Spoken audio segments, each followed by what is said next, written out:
Hello, my name's Louise Rowe and I'm the Director of Pinpoint Property, and I'm here today with Emily Nilsson.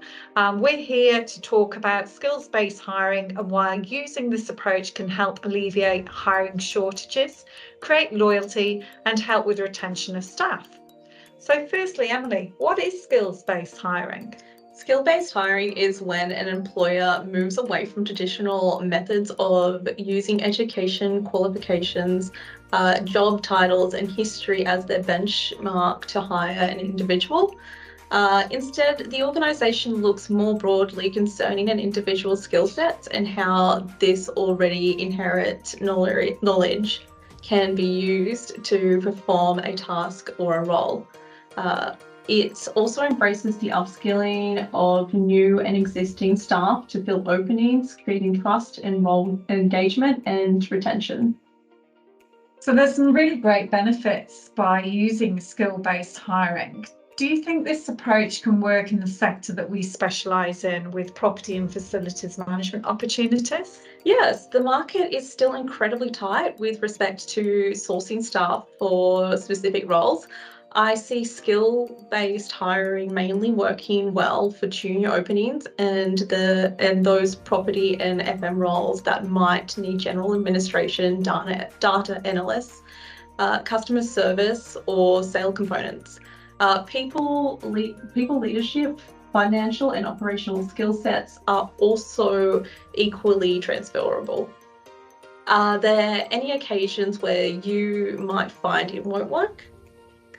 I think there's always going to be certain roles whereby the base knowledge around property and FM has to be there.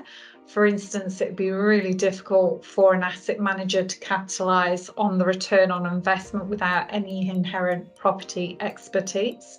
But as we've highlighted earlier, there are certain roles that are ripe for doing this, and for employers to think a bit more outside the box and embrace it, either with staff already within their business that could be trained up, or obviously staff externally. Yeah.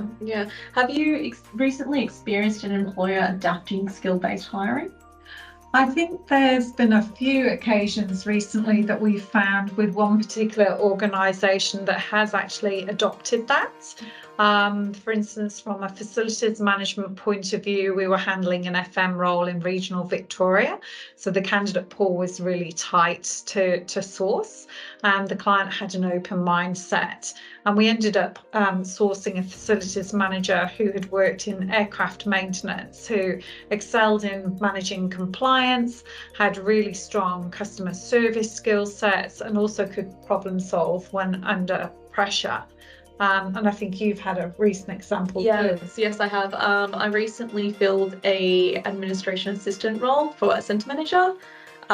She didn't have any prior experience working in property, but her background consisted of retail and of administration, particularly in working in insurance. So she had a good idea of her tenants, and she also had great background dealing with high conflict situations. Cool, good. And what do you think the advantages are for an organisation to actually adopt skills-based hiring? Well, it broadens your talent pool and you will fill your vacancies more efficiently. Diversity to your team as well will often make it more high performing. It also creates loyalty and helps with career advancement and upskilling within your current organisation as well. Oh, good. And do you feel that as an organisation, especially as a recruiter, we are well equipped to actually assist employers who might be looking to adopt skills-based hiring? Yeah, absolutely. We'd be happy to discuss this further. Thank you.